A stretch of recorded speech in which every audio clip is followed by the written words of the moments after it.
Nous débutons ce rapport spécial par un événement qui vient de se produire dans le Grand Nord, là où les températures atteignent actuellement moins 35 degrés Celsius.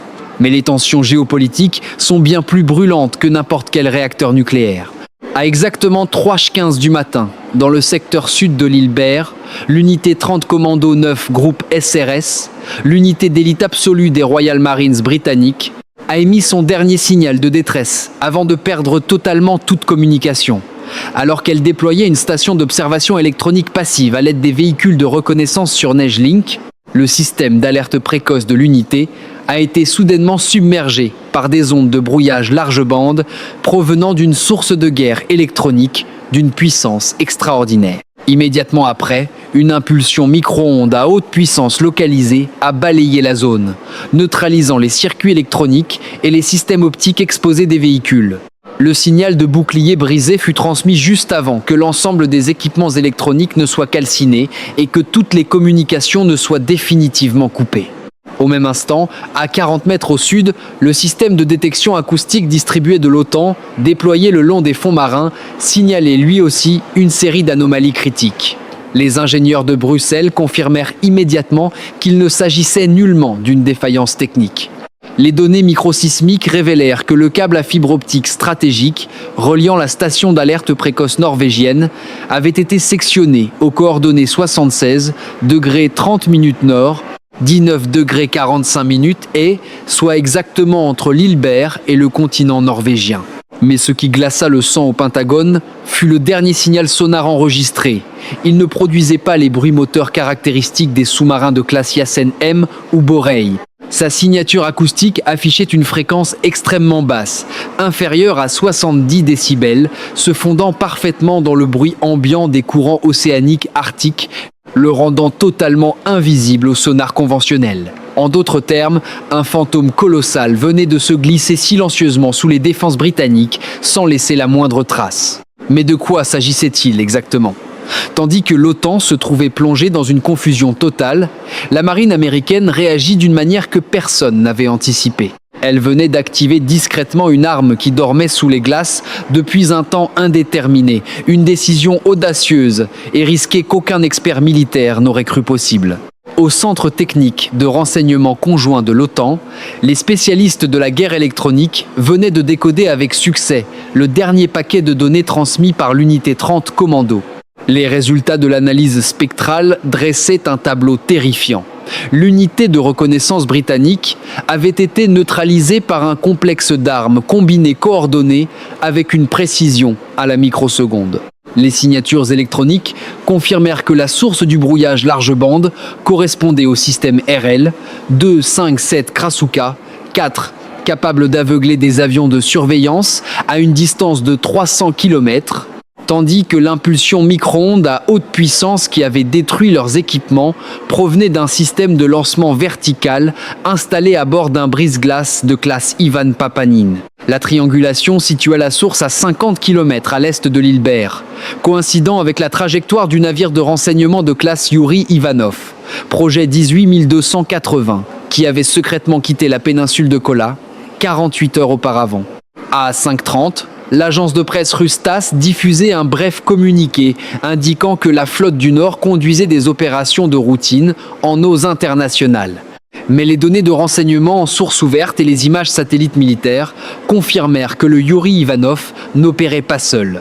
Il constituait le centre de commandement d'une vaste opération de neutralisation des câbles sous-marins.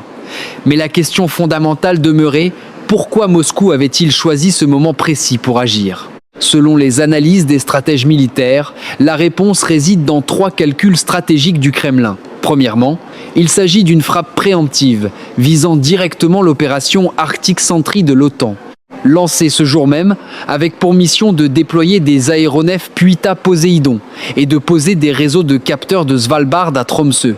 Cette opération devait permettre une surveillance totale de l'Arctique, mais en sectionnant les câbles à fibre optique et les systèmes de détection acoustique distribués la nuit précédente, la Russie a aveuglé l'OTAN, transformant Arctic Sentry en campagne mornée avant même son lancement. Deuxièmement, L'objectif final est de protéger les immenses profits générés par la route maritime du Nord. D'ici 2026, la Russie prévoit d'y transporter 40 millions de tonnes de marchandises, notamment du gaz naturel liquéfié issu des méga-projets de Yamal et Stockman. Moscou est donc fermement déterminé à maintenir cette route en tant qu'eau intérieure russe inviolable. En éliminant les systèmes de surveillance occidentaux, les sous-marins nucléaires de classe Orel peuvent escorter discrètement les navires marchands sans craindre d'être détectés ni sanctionnés. Troisièmement, la raison la plus implacable consiste à neutraliser la présence britannique dans la région. Londres venait d'annoncer avec enthousiasme un renforcement des effectifs au camp Viking, portant le contingent à 2000 marines pour ériger un rideau d'acier en Norvège. Or, en recourant simplement à la guerre électronique et à la section des câbles de communication, Moscou a neutralisé cette force, démontrant que le dispositif de défense britannique n'est qu'un tigre de papier lorsque ses liaisons de renseignement sont rompues. Le mystère du signal fantôme inférieur à 70 décibels a finalement été percé.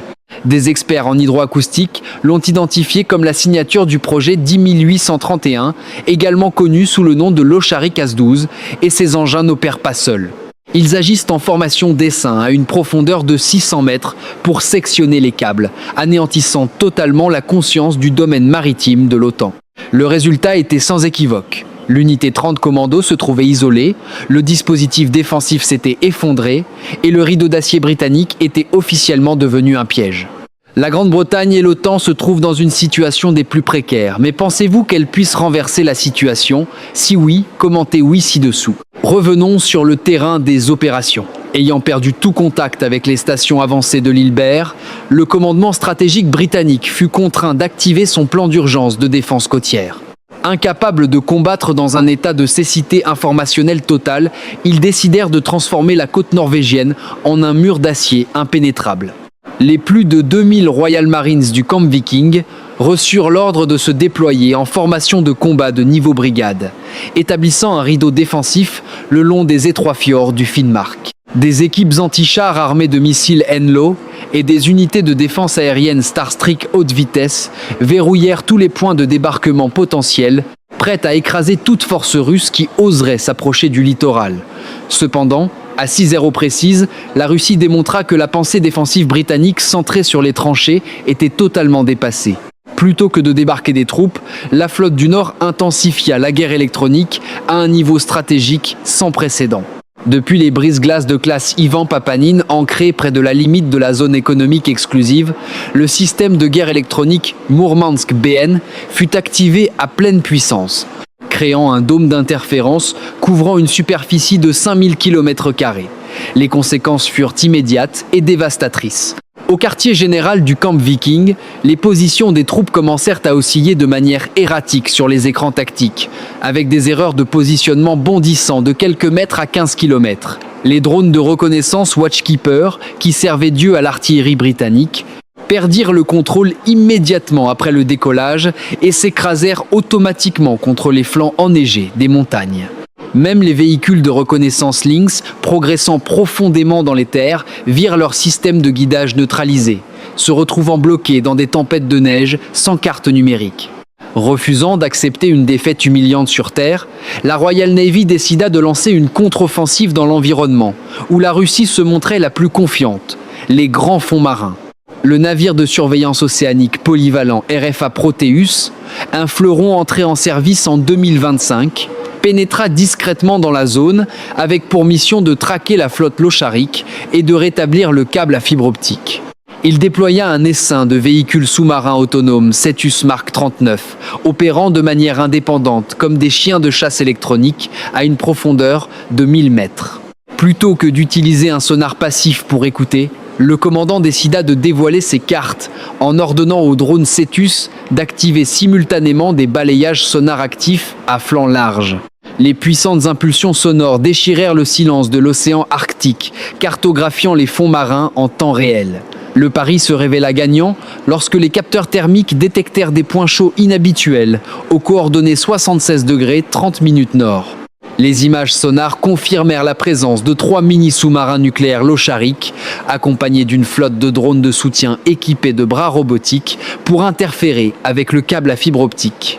Immédiatement, Les coordonnées cibles furent transmises à un aéronef anti-sous-marin norvégien Puita Poseidon qui évoluait en cercle au-dessus de la zone. Des torpilles légères Stingray furent chargées et prêtes à plonger pour détruire l'objectif. Mais au moment même où le doigt de l'officier de contrôle effleura le bouton de lancement, un problème juridique potentiellement fatal surgit. Conformément à l'article 95 de la CNUDM, ces sous-marins, malgré leurs activités destructrices, étaient enregistrés comme navires de recherche scientifique et opéraient dans la zone économique exclusive. Si le Royaume-Uni ouvrait le feu, la Russie pourrait considérer cet acte comme une déclaration de guerre et aurait toutes les justifications pour riposter, escaladant dangereusement le conflit. Et la tergiversation du commandant de l'OTAN constituait précisément le moment que la Russie avait minutieusement calculé. Le ping du sonar actif du drone Cetus non seulement révéla le sous-marin russe, mais activa par inadvertance le système de défense automatique ennemi. Le piège se referma. Depuis les coques des engins Locharik, des torpilles supercavitantes Shkval 2 furent lancées à Mach 8. Leur cible n'était pas le RFA Proteus lui-même, mais l'essaim de drones Cetus et les bouées sonars que le Royaume-Uni venait de déployer. Une série d'explosions assourdissantes résonna sous les eaux, générant des ondes de choc acoustique si puissantes qu'elles aveuglèrent complètement les systèmes de détection du Proteus pendant 3 heures entières. Simultanément, en surface, une flotte de navires de pêche battant pavillon russe surgit soudainement, coupant la route à la formation des navires de guerre norvégiens. Il s'agissait en réalité de navires de reconnaissance, des signaux de classe Vishnia déguisés, qui émirent de faux signaux de détresse en exploitant le droit maritime international pour contraindre les navires d'escorte norvégiens à réduire leur vitesse à 5 nœuds, afin d'éviter toute collision. Et pour ne pas s'arrêter en si bon chemin, le coup de grâce vint de l'espace lorsque la Russie activa le satellite tueur Cosmos 2553 en orbite basse. Ce dernier tira des éblouisseurs laser de faible puissance qui aveuglèrent instantanément les satellites optiques occidentaux ainsi que les satellites Starlink.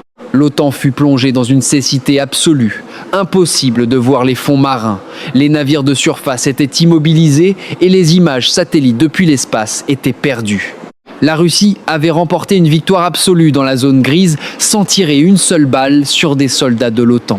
Et c'est précisément à cet instant, alors que Londres et Bruxelles se trouvaient dans un état de panique totale, qu'à une profondeur de 400 mètres, sous la banquise permanente, la marine américaine effectua son premier mouvement décisif. L'USS Seawolf, le sous-marin d'attaque le plus rapide et le plus silencieux de la planète, était là depuis le début. Il avait en réalité secrètement quitté sa base, franchi discrètement le détroit de Bering et attendait tapis dans cette zone depuis 10 jours. Pour éviter toute détection, le Seawolf n'utilisait ni GPS ni communication satellite, mais recourait à la navigation gravimétrique et à un système inertiel à marge d'erreur extrêmement faible, tirant parti des quilles de glace pour disperser les ondes sonars.